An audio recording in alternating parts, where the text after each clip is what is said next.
A very good afternoon to you, Nompu, and to our viewers at home. Indeed, we are coming to you live from the Gallagher Convention Center in Midrand. That is where the Black Management Forum has gathered a plethora of role players in the economic industry to try and take stock of where we are right now, where that triple BEE policy is concerned. You can imagine that it's been 28 years since the introduction of that policy, alongside other policies that were meant to be transformative and just move the country forward and just introduce issues of redress where black industrialists are concerned. But we beg the question as to where are we right now as a country where that policy is concerned.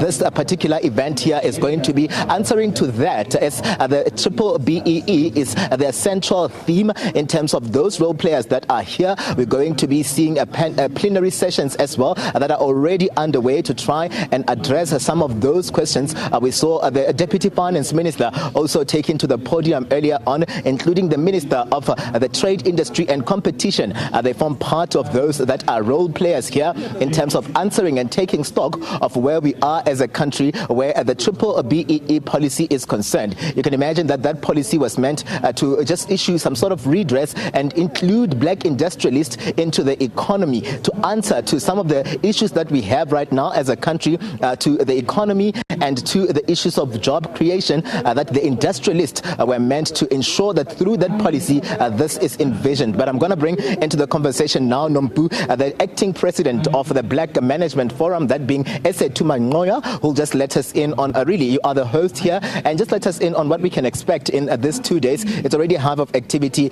in terms of those plenary sessions that are planned here. Welcome to the SABC. Thank you very much, Katlego. My name is Esethu, acting president of the Black Management Forum.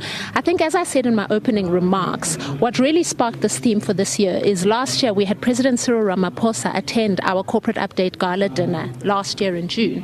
And he put this challenge really to the Black Management Forum to say, you were the midwives of black economic empowerment legislation, which led to the formation of the BE Commission that the president actually chaired, which led to the formation of the BE legislation as well as the employment equity legislation.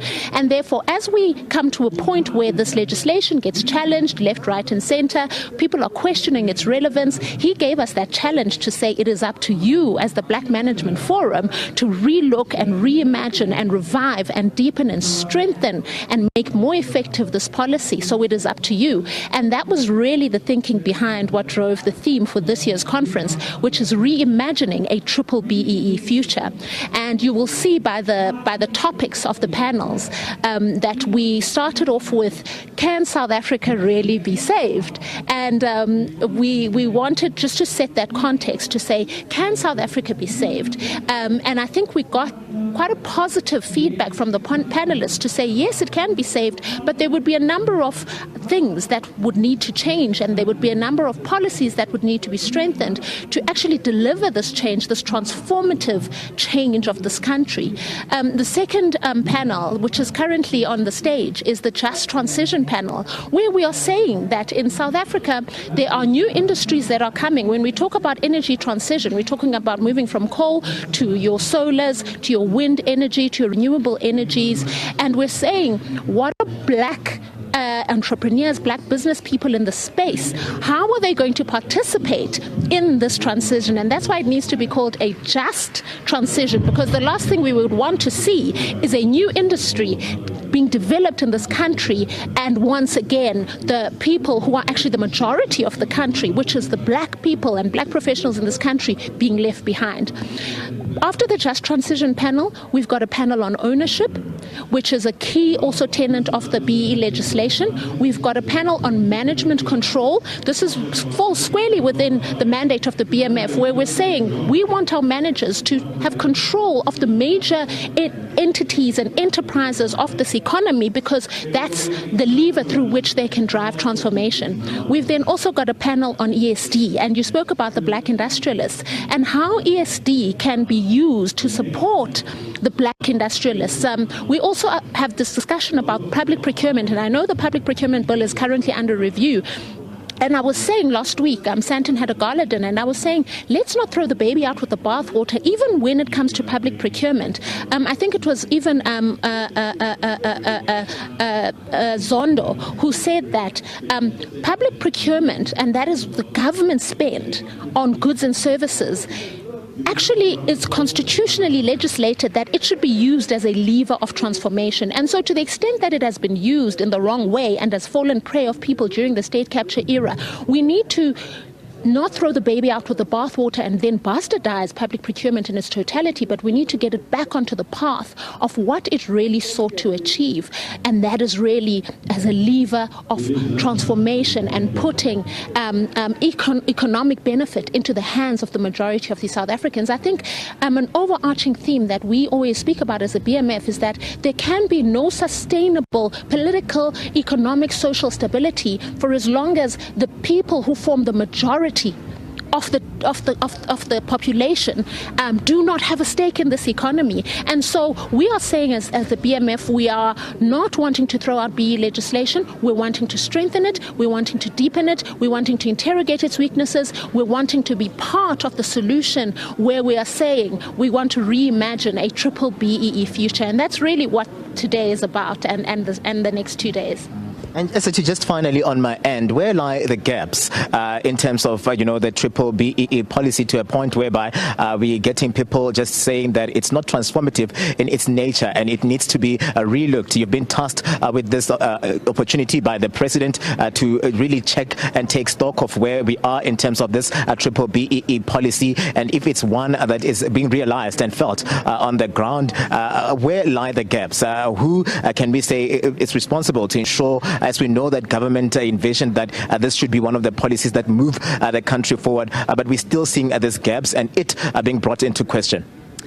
I think one of the two big areas that I often, or as the BMF, we often reflect on, the one is ownership. So when people submit their BE scorecards, they may have quite high scores on ownership. But then you ask yourself, if you've got that level of black ownership, why does it not filter down into that company or that enterprise where you are seeing then black people being empowered through the fact that that entity is owned by black people? So where are the black people in the senior management, in the boards, in the excos of those companies? Where's that company procuring from? If it is owned by black people, surely you should also see the value chain of that company change, and with more black people playing parts in the value chains of those companies. So you find a loophole like a company that can be majority black owned, but you then don't see any trickle down benefits that are transformative. That's the one. The second one, where companies tend to score very highly in their BE scorecards, is skills development. But then you look and you say, if you are developing all of these people according to your BE scorecard, you are training them, you are sending them on education, you're sending them to universities to do their MBAs, whatever it is. But if you are actually doing that genuinely, then surely the result would be that those people should then start to filter up the management ranks of that company. And you tend to not see that. You still, every time the Commission for Employment Equity releases their reports, you still see that black people swell the ranks of junior management and unskilled workers. Then as you go up, you start to see that then it's white people who swell the ranks of middle, senior management, executive committee, and even the boards. And we're saying, if you are really using this money and spending on skills development genuinely, then that should shift. It should follow that the demographic of your leadership and your senior executives and your senior operators in your business, because of the training that you've given them, should start to shift. And those are two areas where we don't see the linkage. We don't see it filtering through. So those are some of the parts where we're saying those are things that need to be looked at. Any loopholes need to be closed, and so that we can see the benefits filtering through. The other challenge that we have is that you've got organizations like your AfriForums, your Freedom Under Laws, all of these organizations who are regularly lately going to court to challenge employment equity legislation. They win a case against the tourism minister who wanted to distribute COVID-19 relief based on BEE credentials. She was not saying we will not give white people relief, but we were saying at least even if it's a white company, but we want to see that you have BEE credentials. Either they are co-owners who are black, they are employees who are black who are going to benefit, they are customers who are black who are going to benefit.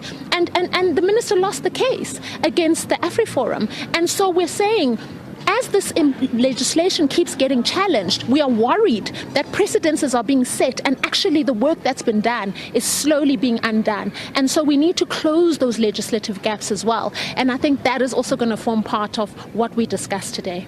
Esethu, thank you very much for your time. She is the acting president for the Black Management Forum, a mammoth task lying ahead. It's all hands on deck, where those role players that are here are concerned, the ministers as well, just giving an update in terms of what government has been doing to ensure that it safeguards this triple BEE policy. And they're saying, indeed, there's a need for everybody to reimagine this policy for the future and ensure that it's balanced and it's not in any way, doubted or in any way thrown outside of what it can be or it was envisioned to really bring forward. But this is where we're going to be seeing as well other role players in the afternoon, like your Eskom and the likes, your Transnet and your MTN take forth in terms of the panel discussions that are going to be held here today. Nompu?